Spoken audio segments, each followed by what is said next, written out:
आज हम आपको बताएंगे इंग्लिश को किस तरीके से इम्प्रूव करें। इंग्लिश एक ऐसी लैंग्वेज है जिसकी ज़रूरत हमें हर राह में, हर सफ़र में, हर जगह, हर टगर में पड़ती है। तो हम उसको कैसे इम्प्रूव करें, कैसे हम उसमें अपने आप को झोंक दें और अपने इस झोंकने की वजह से, मतलब इस डेडिकेशन की वजह से हम इसको सफलता प्राप्त करने में उपयोग कर सकें। इसके लिए आपको कुछ ज़्यादा नहीं करना है। ये 30 दिन में अंग्रेजी सीखो, ये करो, वो करो, 60 दिन में घोल के पिला दूँगा, समथिंग वमथिंग, ये सारी चीज़ें बस बिज़नेस माइंड है, तो इनको अपने दिमाग से हटा दीजिए।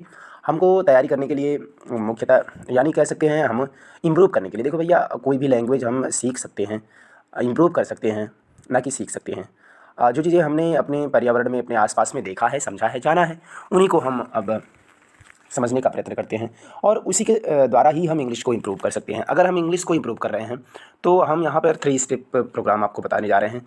3 स्टेप क्या हैं, कौन-कौन से 3 स्टेप आपको उठाने हैं, उन 3 स्टेप्स के बारे में हम बात करेंगे। सबसे पहले आपको अपना सोचने का तरीका बदलना होगा, थिंकिंग बिहेवियर बदलना होगा। आपको सोचना ही होगा इंग्लिश में। जी हाँ, हम वोकैब्युलरी को याद करते हैं, कोई भी चीज़ याद करते हैं, वर्ड का मीनिंग याद करते हैं, तो हमारी थिंकिंग ही बदलनी होगी। थिंकिंग को बदलने का सेंस ये हुआ कि जो भी इंग्लिश के वर्ड हैं, उनसे हम उनकी हिंदी सीखेंगे। मतलब अगर हमने आपसे पूछा चलिए बताइए समझाना का अंग्रेजी क्या होता है? अच्छा आप बताओ कि उधार माँगना का अंग्रेजी क्या होता है? तो आपके ज़हन में आएगा यार, उधार माँगना, समझाना, समझ में नहीं आ रहा कुछ। लेकिन अगर आपसे मैं बोलूँ कि एक्सप्लेन, एक्सप्लेन मतलब क्या? तो आओ, इसका मतलब होता है यार ये चीज़ें ऐसे-ऐसे करके टीचर हमें एक्सप्लेन करते हैं, यानी समझाना। और ऐसे ही अगर मैंने कहा बोरो, बोरो कर लो, तो उधार माँगना, बोरो का मतलब होता है। तो इस तरीके से आपने देखा कि आपको अंग्रेजी से हिंदी सीखना है, ठीक है? और इसको थिंकिंग में लानी है अपनी। पहला स्टेप आपका हो गया कि हमें सीखना है इंग्लिश से हिंदी, हाँ, और थिंकिंग में इंग्लिश लानी है। मतलब कि अगर आपके सामने कोई वर्ड आता है तो उसको सोचिए, आप अपनी मन की आँखों से देखिए, फिर आप उसको आगे के लिए बढ़ाइए। और सेकंड थिंग है आपकी जो ग्रामर होनी चाहिए। देखिए इंग्लिश में ग्रामर को बंदूक कहा जाता है और इससे निकलने वाली शब्दावली वोकैब्युलरी को कहा जाता है उसकी गोलियाँ। तो बंदूक भी आपकी इम्पोर्टेंट है, ग्रामर है तो सब कुछ है। तो ग्रामर के लिए क्या करना है हमें? ग्रामर के लिए हमें एक कहानी वाली मेथड अपनानी है। जी हाँ, मेथड ऐसी जिसमें हम कहानी कहेंगे। कोई भी चीज़ हमें सीखनी है, जैसे कि कैन को ही ले लीजिए। कैन माने होता है बहुत मतलब ये ऐसा नहीं है कैन मतलब सकना बस याद कर लिया काम ख़त्म। कैन को हमें याद करने के लिए एक कहानी के थ्रू समझ सकते हैं कि जैसे कि एक व्यक्ति था, ठीक है? वो बहुत दुबला-पतला था, तो जाकर एक पेड़ के नीचे बैठा हुआ था। दुबला-पतला लड़का पेड़ के नीचे बैठा। तब तक उसके पास एक दुर्बल नाम का ये लड़का, ठीक है, पेड़ के नीचे बैठा है। तब तक उसके पास एक गुरु महाराज आते हैं और वो उसको कैन नाम की बूटी देते हैं। क्या देते हैं? कैन नाम की बूटी देते हैं और इस कैन नाम की बूटी को पीते ही वो कृष की तरह बड़ा-सा एकदम उड़ने वाला सुपर स्टार, सुपर हीरो हो जाता है।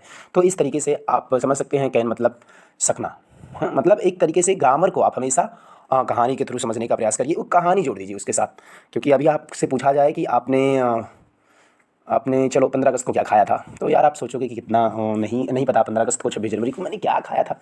लेकिन अगर आपसे पूछा जाए कि वो कहानी बताइए लालची कुत्ते वाली, जिसमें कुत्ता पानी लेकर, सॉरी क्या नाम है, रोटी लेकर जाता है और वो लालच के वश में आकर पुल के नीचे देखता है और अपनी भी रोटी खो देता है। या आपसे कोई कहानी पूछी जाए चूहे और शेर वाली, तो आपको याद होगी यार, अच्छा एक में पढ़ा था। सोचिए आप अगर 20 साल के हैं, 24 साल के हैं, तो 24 साल पहले पढ़ी हुई वो कहानी आपको याद है। ये होती है कहानी की सबसे बड़ी विशेषता। तो हमें जो भी ग्रामर याद करना है वो कहानी के थ्रू याद करनी है, ठीक है? ग्रामर के जो भी टर्म्स हैं उनको कहानियों के द्वारा याद करनी है। तीसरी आपकी जो पॉइंट आती है वो है आपकी वोकैब्युलरी कैसे सुधरे, आपका शब्दावली कैसे सुधरे। उसके लिए आपको करना होगा टैगिंग सिस्टम। ओके, टैगिंग करिए, मतलब कि इसको भी एक इंसिडेंट से जोड़ कर रखिए। जैसे कि अगर आपसे पूछा जाए चलो बताओ जॉइंटी का मतलब क्या होता है? जॉइंटी आप सोचोगे तो आप जॉन्टी, ओके सॉरी, जॉन्टी का मतलब क्या होता है? तो आप याद रखो कि जॉन, किसको याद रखेंगे? जॉन को याद रखिए। जॉन ने जॉन की आंटी, ओके, जॉन की आंटी बहुत ही जिंदा दिल थी। ये 80 साल तक जी, जब तक जिया उन्होंने सबकी मदद किया, दिल खोल कर, जिंदा दिल रही। तो आपको याद हो जाएगा कि जॉन्टी मतलब जिंदा दिल। इसी तरीके से अगर आपसे पूछा जाए कि एब्रोगेट का मतलब बताओ, एब्रोगेट, यार आप सोचो कि एब्रोगेट होता क्या है? भाई एब्रोगेट, तो आप इसको याद करने के लिए टैगिंग सिस्टम ऐसे लगा सकते हो कि एब्रोगेट होता है एक व्यक्ति, जैसे आप सब लोग कहीं ना कहीं परीक्षा देने जाते हैं, तो परीक्षा देने गया और उसको गेट पर रोक दिया गया और उसको आकर गार्ड कहता है एब्रोगेट पर तुम्हारी परीक्षा निरस्त की जाती है। तो एब्रोगेट का मतलब हो गया निरस्त करना, निरस्त, ठीक है? तो इस तरीके से आप याद कर सकते हो। या आपसे कोई पूछता है कि क्या नाम है, चलो आप बताओ डेडिकेट मतलब क्या होता है? तो आप सोचोगे डेडिकेट मीन्स यार समझ में नहीं आ रहा। तो अब आप इसको ऐसे याद करो, डैडी को मैंने कैट समर्पित कर दिया, क्योंकि कैट उनको पसंद थी तो मैंने डैडी को कैट समर्पित कर दिया। तो डेडिकेट मतलब होता है समर्पण। इस तरीके से आपने देखा ये 3 पॉइंट्स हैं। इन्हीं 3 रूल्स के थ्रू हम पढ़ाई कर सकते हैं और हम अपनी इंग्लिश को इम्प्रूव कर सकते हैं। पहला, आपकी थिंकिंग अंग्रेजी होनी चाहिए। ओके, आपकी थिंकिंग हो अंग्रेजी में, थिंकिंग इंग्लिश हो, ठीक। एंड सेकेंड थिंग है ग्रामर। आपका ग्रामर को आप स्टोरी के थ्रू याद करिए। आपकी ग्रामर को इम्प्रूव करने के लिए स्टोरी ध्यान रखिए, जब भी करिए स्टोरी में बनाइए। और तीसरी बात जो थी वो थी आपकी टैगिंग सिस्टम। मतलब कोई भी शब्दावली अगर आपको वोकैबुलरी याद करनी है तो आप उसको टैग करिए, टैगिंग कर दीजिए। जैसे अज्योर, अज्योर सुना होगा, अज्योर मतलब होता है नीले आसमान की तरह। तो आप इसको गाने के साथ भी कर सकते हो।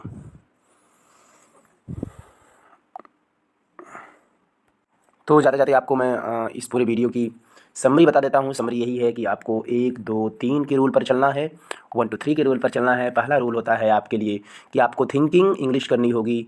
और थिंकिंग इंग्लिश करने का सेंस हुआ कि आप जब भी पहले याद करिए तो ग्रामर, सॉरी, कोई भी वर्ड है तो उसकी इंग्लिश याद करिए, इंग्लिश से हिंदी याद करिए। सेकंड, मैंने बताया कि आपको क्या करना है, ग्रामर के पोर्शन को कहानी के थ्रू समझने की कोशिश करनी है, कहानी याद रखिए।